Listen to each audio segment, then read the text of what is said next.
You were born in Chernobyl, and this is your whole life. You were born in 1980, in a small apartment in Pripyat, Ukraine. Your father works at the nuclear power plant 6 kilometers away. He has a good salary, a steady job, an apartment the Soviet government gave him for free. In 1980, Pripyat is one of the most modern cities in the Soviet Union.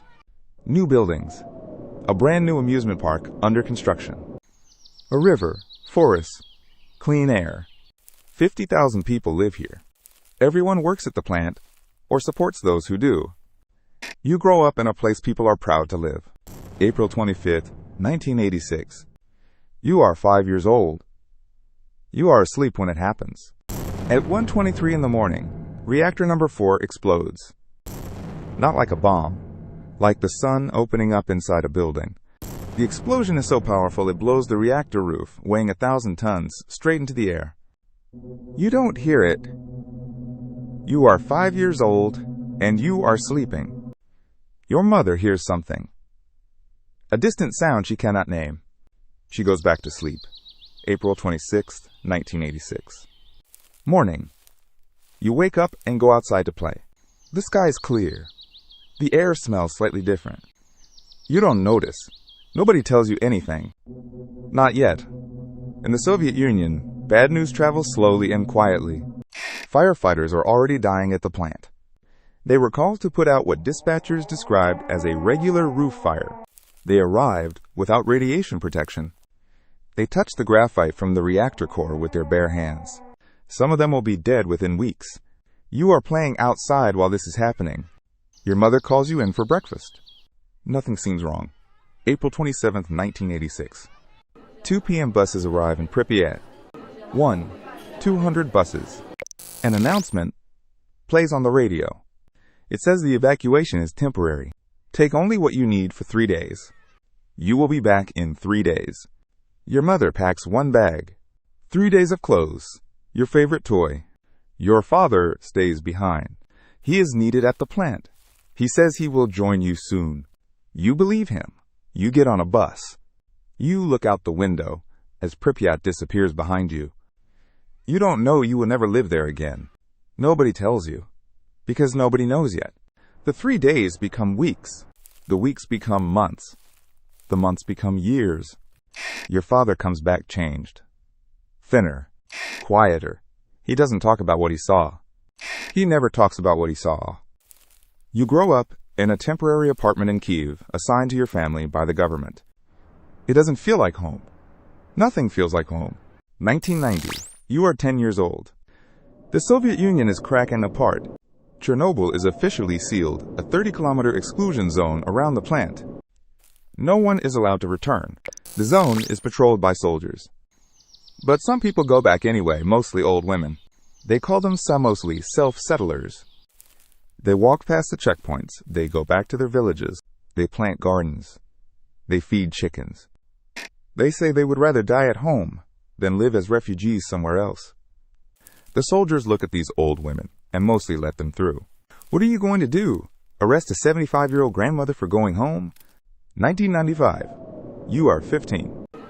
Your father dies. The official cause is heart failure.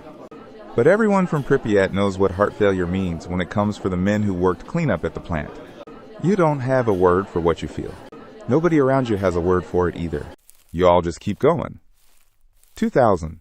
You are 20. Ukraine is independent now. The Soviet Union is gone. You are supposed to feel free. You feel unmoored. Your generation grew up between 2 worlds. The Soviet one that made Pripyat and then destroyed it, and the new Ukrainian one that doesn't quite know what to do with the children of the exclusion zone. You start going back. Not to live. Just to look. The first time you cross the checkpoint as an adult, your hands are shaking. Not from fear. From something harder to name. Pripyat in 2000 looks like the world ended and nobody cleaned it up. Because that is exactly what happened. Your apartment building is still standing. Your floor. Your door. You push it open. Inside. Your family's furniture. Still there. Plates on the table. A calendar on the wall stopped at April 1986. Your old toys in the corner of what used to be your room. Everything exactly where it was. Like time stopped the moment you got on that bus. Because for this place, it did. You start coming back regularly. You meet the samosli, the old women who never left. There are fewer of them every year. They grow their own food. They drink water from their own wells. They go to a church that still holds services. They tell you the radiation doesn't scare them. They say they are too old to be scared of something they cannot see. One of them tells you she buried 3 husbands outside Kyiv after the evacuation. She says she would rather be buried here in her own soil than live one more year somewhere that was never hers. You understand her completely. 2006. You are 26. Chernobyl tourism begins. Outsiders start coming to the zone. They wear dosimeters. They take photographs of the Ferris wheel that never opened. They call it post-apocalyptic. They call it haunting. They call it beautiful. You watch them photograph your childhood home and say nothing. 2011. You are 31. Fukushima happens in Japan. The world talks about Chernobyl again. Journalists come back. Documentaries get made. Everyone is suddenly very interested in the place you grew up. None of them ask the Samosli what they think.